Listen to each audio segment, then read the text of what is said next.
Selamat datang saudara-saudari. Hari ini kita mau mendengar Yeremia babak ke-50, iaitu Kota Babel dikalahkan. Inilah firman Tuhan yang disampaikannya kepada aku tentang Kota Babel dan penduduknya. Kabarkanlah berita itu kepada bangsa-bangsa. Isytiharkanlah berita itu. Kibarkanlah panji-panji dan umumkanlah berita itu. Janganlah rahsiakan berita itu. Kota Babel telah jatuh. Merodah, dewanya telah dihancurkan.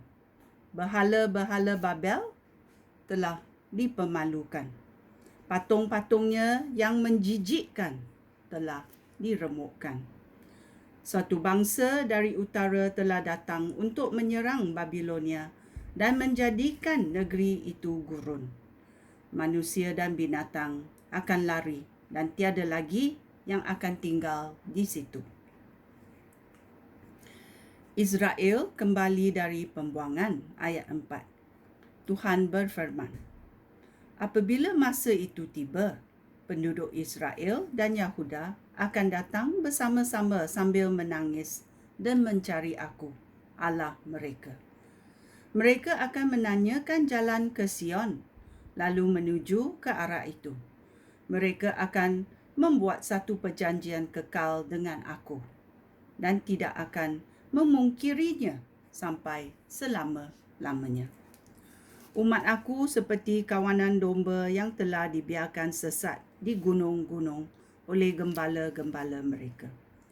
Mereka seperti domba yang menggembara dari gunung ke gunung dan sudah lupa akan tempat tinggal mereka. Mereka akan diserang oleh sesiapa sahaja yang nampak mereka. Musuh mereka berkata, umat ini telah berdosa terhadap Tuhan.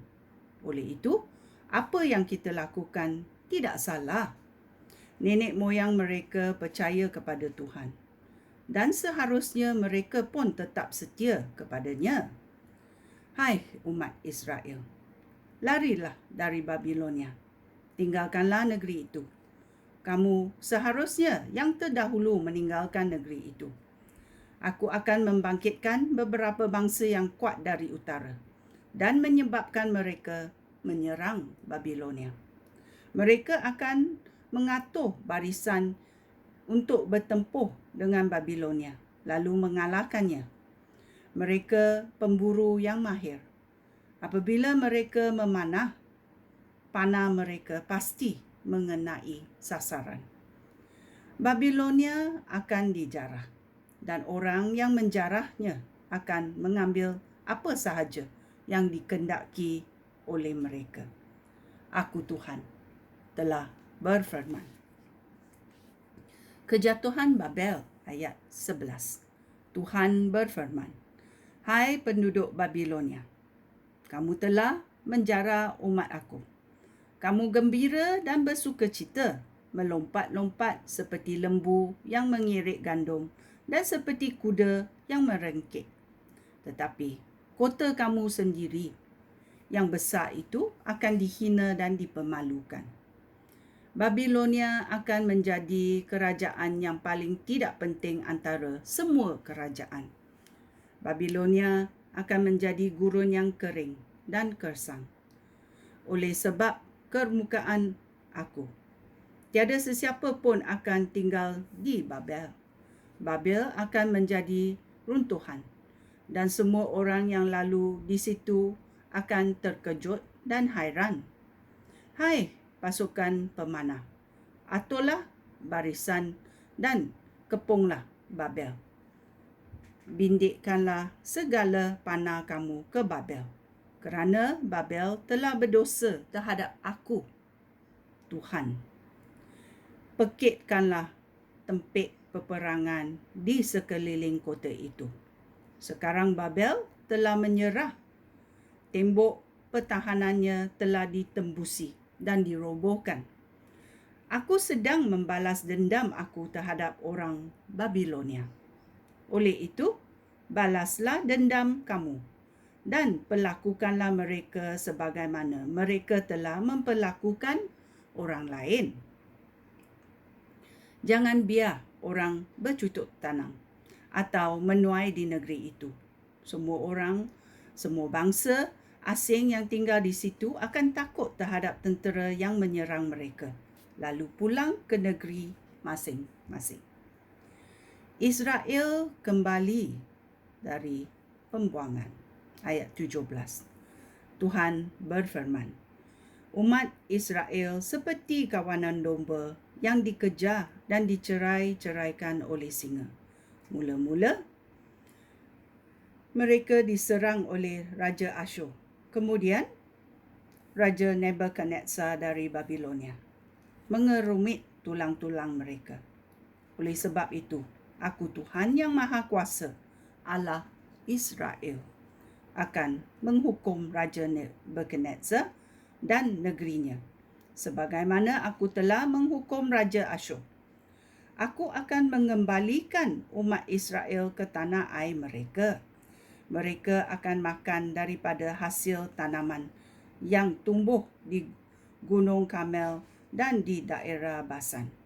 Mereka akan makan sebanyak yang diingini mereka daripada hasil tanaman yang tumbuh di wilayah Efraim dan Gilead.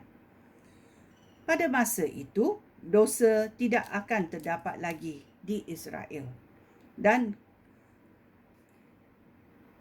kejahatan pun tidak ada lagi di Yahuda, kerana aku akan mengampuni orang yang telah aku selamatkan. Aku Tuhan telah berfirman. Hukuman terhadap Babilonia. Ayat 21. Tuhan berfirman kepada musuh Babilonia, seranglah penduduk merata Im dan Pekod. Bunuhlah dan binasakanlah mereka. Laksanakanlah segala perintah aku. Aku Tuhan telah berfirman. Aku bunyi pertempuran kedengaran di negeri itu dan kehancuran besar terjadi. Dahulu Babilonia menukul seluruh dunia sehingga hancur, tetapi sekarang penukulnya sudah remuk rendam. Semua bangsa terkejut melihat apa yang telah berlaku terhadap negeri itu. Hai Babilonia, engkau melawan aku dan engkau telah masuk ke dalam perangkap yang aku pasangkan untuk kamu. Walaupun engkau tidak menyedarikan, aku telah membuka tempat penyimpanan senjata aku.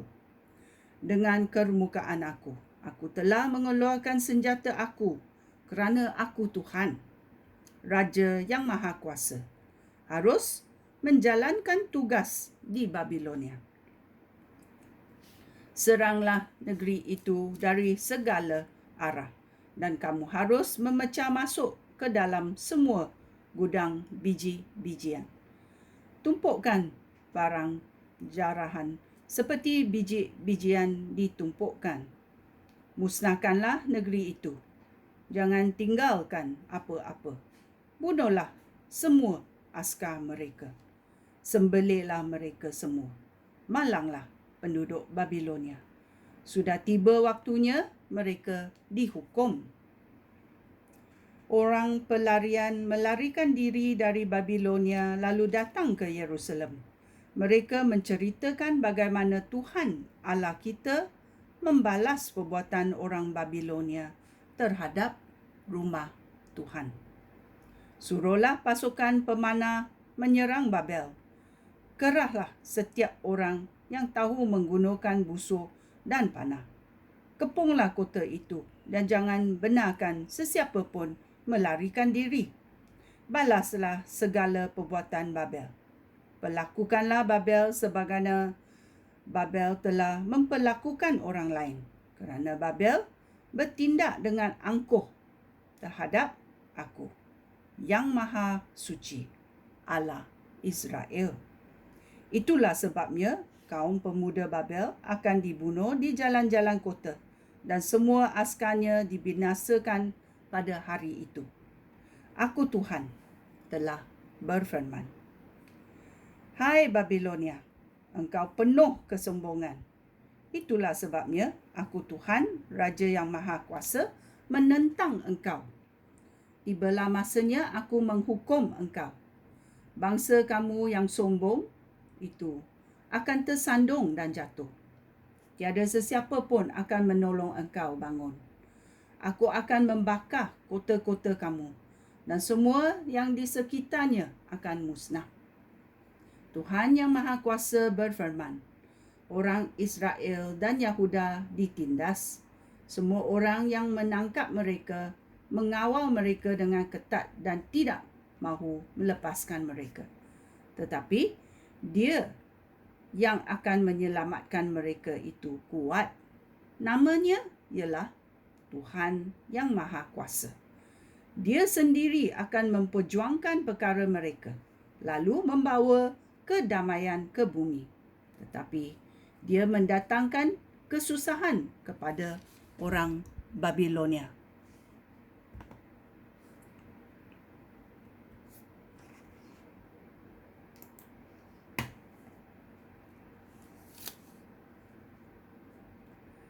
Ayat 35.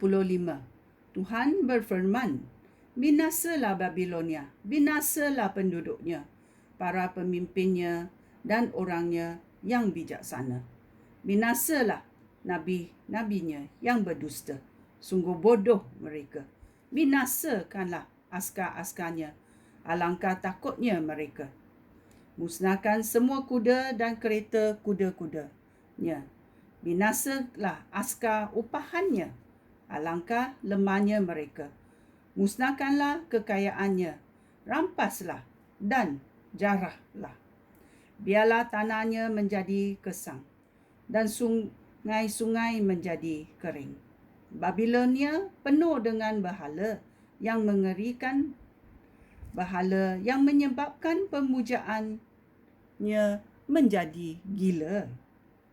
Oleh itu, Babel akan menjadi tempat jin-jin dan roh-roh jahat serta burung-burung najis. Orang tidak akan tinggal di sana lagi sampai selama-lamanya.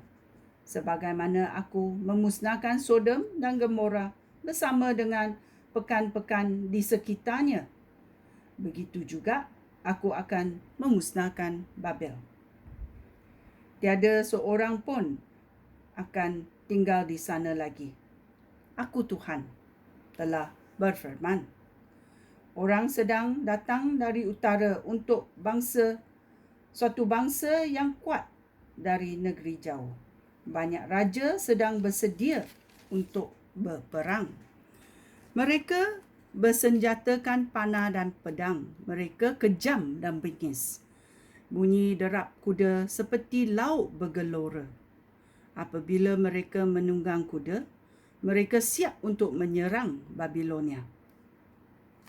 Raja Babilonia mendengar berita itu dan menjadi lemah. Dia dicekam perasaan susah dan menderita seperti perempuan yang sedang bersalin. Ayat 44. Sebagaimana singa keluar dari hutan tebal di pinggir sungai Yordan, lalu naik ke padang rumput yang hijau, demikian juga aku Tuhan akan datang dan menyebabkan orang Babilonia lari dengan tiba-tiba dari kota mereka. Kemudian, pemimpin yang aku pilih akan memerintah negeri itu. Siapakah yang setara dengan aku? Siapakah yang berani mencabar aku? Penguasa manakah yang sanggup menentang aku? Oleh itu, dengarlah akan rancangan aku untuk menentang kota Babel dan apa yang hendak aku lakukan terhadap penduduknya. Anak-anak mereka pun akan diseret pergi dan semua orang akan ketakutan. Apabila Babel jatuh, bunyinya begitu kuat sehingga seluruh bumi goncang dan tangisan penduduknya didengar oleh bangsa-bangsa lain. Ya, ini akibatnya untuk kota Babel, kerana kota Babel akan dikalahkan. Ya. Sungguh mengerikan. Sekian. Terima kasih. Shalom.